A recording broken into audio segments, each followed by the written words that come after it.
देखिए, मुझे लगता है कहीं ना कहीं कांग्रेस पार्टी और जननायक जनता पार्टी सत्ता की खातिर ये जो हॉर्स ट्रेडिंग का प्रयास कर रहे हैं। फ्लोर टेस्ट अभी 6 महीने के अंदर क्या दोबारा हो सकता है? संवैधानिक प्रक्रिया है, बहुमत साबित सरकार करे या विपक्ष करवाए? आज तक की जो ट्रेडिशंस रही हैं, कभी भी 6 महीने के अंदर दोबारा फ्लोर टेस्ट नहीं हुआ। चाहे वो दुष्यंत चौटाला है, चाहे वो दीपेंद्र सिंह हुड्डा है, ये दोनों पार्टियां एक ही थैली के चट्टे बट्टे हैं। एक दूसरे को गालियां भी निकालते हैं और एक दूसरे का सहयोग भी मांगते हैं। पंजाब केसरी में आप सबका स्वागत है। मैं हूं चंद्रशेखर धरनी। जेजेपी के नेता तथा पूर्व deputy chief minister Dushyant Chautala ने हरियाणा के राज्यपाल को जो पत्र लिखा है, उससे राजनीतिक सरगर्मियां बढ़ी हुई हैं कि पिछले दिनों 3 निर्दलीय विधायकों ने कांग्रेस को समर्थन दिया था। तब से जेजेपी काफ़ी उत्साहित नजर आ रही है। इस वक्त हमारे साथ मौजूद हैं हरियाणा विधानसभा के अध्यक्ष ज्ञानचंद गुप्ता जी। गुप्ता जी से बातचीत करेंगे। गुप्ता जी, स्वागत है पंजाब केसरी में। धन्यवाद आपका। गुप्ता जी, जिस प्रकार से जेजेपी के नेता दुष्यंत चौटाला तथा जेजेपी ने एक पत्र राज्यपाल को लिखा है तथा शीघ्र स्पेशल सत्र विधानसभा का बुलाने की मांग की है, फ्लोर टेस्ट करवाने की मांग की है, इसको कितना जायज़ मानते हैं आप? देखिए, जो भी पत्र भाई दुष्यंत चौटाला जी ने आदरणीय राज्यपाल महोदय को लिखा है, उसके ऊपर कोई भी निर्णय राज्यपाल परिस्थितियों को आकलन करने के पश्चात पत्र में क्या मांग की गई है, प्रेजेंट सिचुएशन क्या है, ग्राउंड सिचुएशन क्या है, ये सब जांचने के बाद राज्यपाल महोदय कोई भी निर्णय ले सकते हैं। क्योंकि ये विषय राज्यपाल जी का है, उनका निर्णय ही हमारे ऊपर बाइंडिंग होगा। गुप्ता जी, जिस प्रकार से 3 निर्दलीय विधायक जब से कांग्रेस को समर्थन देकर गए, तब से जेजेपी ज़्यादा उत्साहित नजर आ रही है। उन्होंने भूपेंद्र सिंह हुड्डा से जेजेपी कह रही है कि आप राज्यपाल को पत्र लिख कर दें। उन्होंने अपना भी पत्र जेजेपी ने लिख दिया है। देखिए, मुझे लगता है कहीं ना कहीं कांग्रेस पार्टी और जननायक जनता पार्टी सत्ता की खातिर ये जो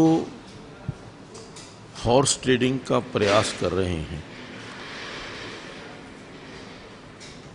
उसका जो परिणाम निकलेगा, मैं समझता हूँ, चाहे वो कांग्रेस है, वो जेजेपी है, जनता आज हॉर्स ट्रेडिंग को बर्दाश्त नहीं करती और इस प्रकार से हॉर्स ट्रेडिंग करवाना उचित भी नहीं है। कहीं ना कहीं इसका खामियाजा कांग्रेस पार्टी को भुगतना पड़ेगा। कांग्रेस जिस प्रकार से अन्य विधायकों से भी इन निर्दलियों से संपर्क में है, लेकिन नैनपाल रावत के बयान आए, उन्होंने कहा है कि वो पहले से बीजेपी को समर्थन दे रहे हैं, नीतियों को समर्थन दे रहे हैं, मोदी जी को समर्थन दे रहे हैं, मनोहर को समर्थन दे रहे हैं। इस तरह के और भी कई विधायक सामने आ रहे हैं। देखिए, वस्तुतः स्थिति तो क्या है, ये सब विधानसभा के अंदर फ्लोर टेस्ट के ऊपर मालूम होगा। लेकिन उससे पहले एक राजनीतिक लाभ की खातिर, राजनीतिक फायदा लेने की खातिर प्रदेश में हॉर्स ट्रेडिंग के द्वारा इंस्टेबिलिटी क्रिएट करना, ये मुझे उचित नहीं लगता। फ्लोर टेस्ट अभी 6 महीने के अंदर क्या दोबारा हो सकता है? संवैधानिक प्रक्रिया है, बहुमत साबित सरकार करे या विपक्ष करवाए? आज तक की जो ट्रेडिशंस रही हैं, कभी भी 6 महीने के अंदर दोबारा फ्लोर टेस्ट नहीं हुआ। लेकिन राज्यपाल चाहें विशेष परिस्थितियों के अंदर इस प्रकार का कोई निर्णय ले सकते हैं। गुप्ता जी, जिस प्रकार से 4 नवंबर से पहले हरियाणा की सरकार गठित होनी है, 24 या 25 अक्टूबर तक चीफ मिनिस्टर ओथ ले लेते हैं, मनोहर पार्ट 2 में भी ऐसा ही हुआ था। तो ऐसी परिस्थितियों के अंदर अब समय, क्योंकि 4 जून तक लोकसभा की आचार संहिता है, तो क्या विशेष सत्र 4 जून से लेकर अक्टूबर के मध्य में बुलाया जा सकता है? नहीं, मुझे इसकी कोई बहुत ज़्यादा आवश्यकता लगती नहीं है, लेकिन फिर भी जो निर्णय राज्यपाल महोदय लेंगे उस निर्णय का हम पालन करेंगे। जिस प्रकार से अविश्वास प्रस्ताव को लेकर अब दीपेंद्र हुड्डा ने भी दुष्यंत चौटाला के बयानों को समर्थन किया है, इसको देखकर आप क्या कहेंगे? दुष्यंत चौटाला के अविश्वास प्रस्ताव पर समर्थन दिए जाने पर दीपेंद्र हुड्डा ने कहा है कि 3 चरणों में, क्योंकि देश के चुनाव हैं, रुझान इस ऐसी परिस्थितियों में जो है जनता के जनमत के हिसाब से होना चाहिए। नहीं, देखिए, मुझे तो अभी कहीं कोई ऐसी परिस्थिति नज़र नहीं आती। जहाँ तक मेरी जानकारी है, अभी तक राज्यपाल महोदय को भी कोई ऑफिशियल इन्फॉर्मेशन अभी तक किसी ओर से भी, चाहे वो दुष्यंत चौटाला जी हैं, चाहे वो चौधरी भूपेंद्र सिंह हुड्डा जी हैं, कोई ऑफिशियल कम्युनिकेशन अभी तक नहीं हुआ है।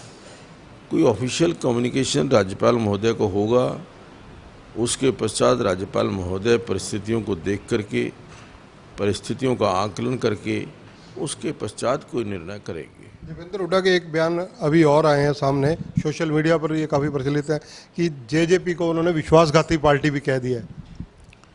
देखिए, ये कि जनता जो है बहुत जागरूक है,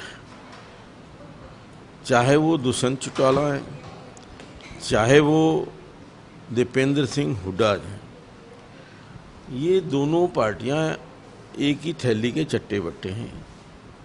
एक दूसरे को गालियां भी निकालते हैं और एक दूसरे का सहयोग भी मांगते हैं। ये एक अजीब परिस्थिति सामने नज़र आ रही है, लेकिन केवल मीडिया की सुर्खियां बनने के लिए, अखबारों की सुर्खियां बनने के लिए इस प्रकार के ये बयान दिए जा रहे हैं। देवेंद्र बबली मनोहर पार्ट 2 में मंत्री रहे हैं, जेजेपी खाते से रहे हैं, गुरुग्राम में उन्होंने रात बड़े गर्म बयान दिए हैं। उन्होंने कहा है कि उन्होंने दुष्यंत के बयानों पर प्रतिक्रिया दी थी कि अगर ये किसी प्रकार का व्हिप जारी करते हैं दुष्यंत, 10 इनके विधायक हैं, 10 में से ये 3 रह जाएंगे, 7 तो कहीं और चले जाएंगे। ये देखिए, आगे आगे देखिए होता है क्या। अभी एक प्रक्रिया जो कांग्रेस पार्टी ने ये हॉर्स ट्रेडिंग करवा करके शुरू की है, इसका अंत क्या होगा अभी हम सब आगे देखेंगे। आपका क्या मानना है, बीजेपी नायब सिंह सैनी सरकार को कोई खतरा है या नहीं? नायब सिंह सैनी सरकार पूरी तरह से जो स्थिति 12 मार्च को थी वही स्थिति आज है, उसके अंदर अभी तक कोई परिवर्तन किसी प्रकार से नहीं हुआ। धन्यवाद। तो ज्ञानचंद गुप्ता जी कह रहे हैं कि 12 मार्च को जो स्थिति थी नायब सिंह सैनी सरकार की वही है, यानी तब भी बहुमत था, आज भी बहुमत है और आगे भी रहेगा। ज्ञानचंद गुप्ता जी ने संवैधानिक और जो नियमानुसार प्रक्रिया बनती है, कुछ बातें इन्होंने कहा कि राज्यपाल जी पर निर्भर करता है, माननीय महामहिम इस पर समीक्षा अध्ययन करने के बाद कर सकते हैं। और राजनीतिक, क्योंकि माहौल है चुनावों का, राजनीति में सभी दल अपनी अपनी कसरत करने पर लगे हुए हैं। दुष्यंत और जो दीपेंद्र हुड्डा है उनके बयानों पर भी उन्होंने अपनी टिप्पणी की। कैमरामैन संजय सिंह के साथ चंद्रशेखर धरनी, पंजाब केसरी टीवी, चंडीगढ़। हमसे जुड़े रहने के लिए हमारे YouTube चैनल को सब्सक्राइब करें और नई वीडियो की नोटिफिकेशन के लिए बेल आइकॉन को दबाएं। अगर आप ये वीडियो Facebook पर देख रहे हैं तो लाइक जरूर करें और ज्यादा से ज्यादा शेयर करें। धन्यवाद।